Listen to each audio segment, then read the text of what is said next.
Hi, I'm Pastor Theron. Welcome to church where you are and story sermons, relating life's experiences to the Bible. I'd like to tell you a story. But first, I'd like to say a special word of thanks to one person in particular. She is my traveling companion, my partner in crime, my good thing, my wife, my Misty.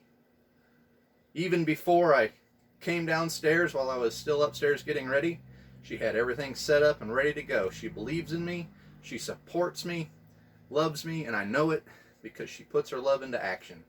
And I just wanted to take this moment to say, thank you so much. I love you dearly. I'm glad God brought us together.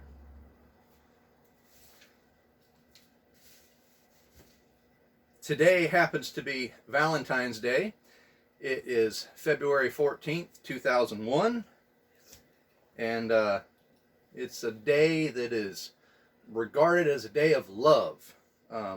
Originally, the day was dedicated to a man named Valentine, Saint Valentine of Rome, who was imprisoned in the 3rd century for ministering to Christians persecuted in Rome. During that time, persecution was very heavy, very strong against them. While he was in jail, it is said that he cured the jailer's daughter, who was blind, and he may have also performed weddings for soldiers who were not supposed to get married.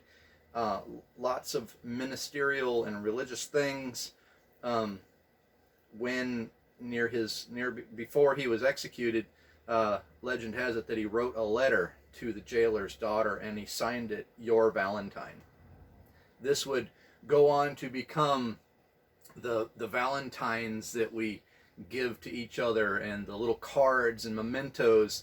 For those of you who are older, you remember having a pouch made out of cardboard or construction paper on your desk about this time of the year when you were in elementary school or those days, and they made these little tagboard Valentine's cards, and the plan was that you would write your name on them or write somebody else's name on them, go around to everybody's desk, and sometimes there was little cards and mementos or candies or something like this, and Valentine's Day became recognized as this. But let me tell you a better way. From 1 Corinthians chapter 13, we know this as the love chapter. Listen to what it says. "And now I will show you the most excellent way. If I speak in tongues of men and of angels, but have not love, I am only a resounding gong or a clanging cymbal. If I have the gift of prophecy and can fathom all mysteries and all knowledge, and if I have a faith that can move mountains, but have not love, I am nothing. If I give all I possess to the poor, and surrender my body to the flames, but have not love, I gain nothing." Love, you see, is an action.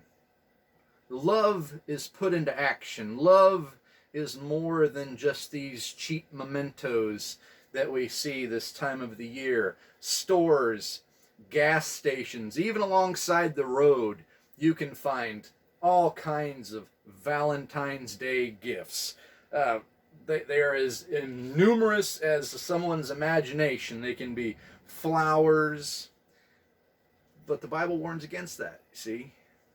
The grass withers and the flowers fade, but the word of the Lord stands forever. And so what some people will do is they'll give live plants as if to overcome this somehow. People will give candy, and they give cards and balloons and little stuffed animals. There are hearts everywhere, pink and white and red everywhere. It just seems like it's too much, doesn't it? When in fact, love is an action.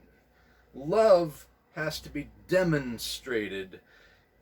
In James chapter 2, verse 17, the Bible tells us this: faith by itself, if not accompanied by actions, is dead. Faith without works is dead, it says in another version.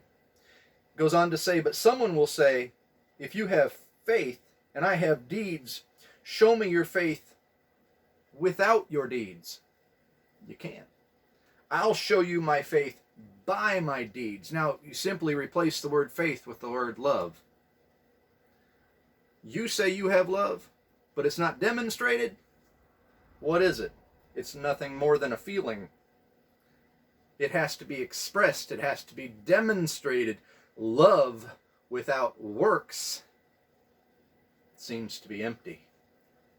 If all of these gifts that are collected and gathered and distributed around the world are given as some cheap memento for some feeling that you have within you, as if to pay off the other person, as if to say, I'm doing the minimum I can to get by, what does that accomplish? But love in action speaks volumes. What does that love look like? Well, I spoke to it already. I spoke of my wife, who supports me and believes in me, and I know she does. Not only does she say it, she does it. She had all of this set up and ready to go for me, even while I was still upstairs changing and getting ready. And I owe a great debt of gratitude to her for that. And the many others like her through the years have shown me, have displayed to me that kind of love and support and belief. You have people like that in your life, don't you? We should reach out to them. We should express our thanks and our reciprocated love to them. Not with cheap mementos, but with real affection and with real Christian love. In John chapter 15, Jesus says this. He says, greater love. Greater love has no one than this, than he would lay his life down for his friends. Greater love demands action. Greater love demands sacrifice. And ultimately, that's what Jesus would go on to do. He would sacrifice himself for the love that he has for you and for me and for all people who would call upon the name of the Lord. But more than that, you see, I don't think that sacrificing your life is necessarily what they're talking about here. Physically dying for another person, maybe some are called to that, but maybe it has more to do with something figurative. Maybe it has to do with your own desires. Maybe it has to do with your own agenda. Maybe it has to do with your own plans and what you see for your future, but then you bring in to your life someone that you love, and it requires something of you. You must lay down your life, the life that you had planned, the plans that you had for your life, the desires for your future, your agenda that you had within yourself, because now it's no longer just you. It becomes we. It becomes us, and love must be demonstrated. Love must be put into action, and it requires that we give something. Not cheap mementos from a gas station. Something from your life. Something truly from your heart, from your spirit, from your soul, from your mind, from your body, from your entire being, that love is demonstrated in such a way. Ultimately, that's what Jesus did. Jesus demonstrated complete love, true love, total love. Not only did he give of himself in the miracles and in the works that he performed upon the earth, but he left the splendor of heaven. He left the throne that he had there. He left behind the presence of God and the angels and came to earth, put on a robe of flesh to dwell amongst sinful humanity, to see what we're about, to have a human experience, and ultimately to die for us. He set his own will aside and said, not my will, but your will be done. Jesus is the ultimate example of love and of sacrifice and of devotion.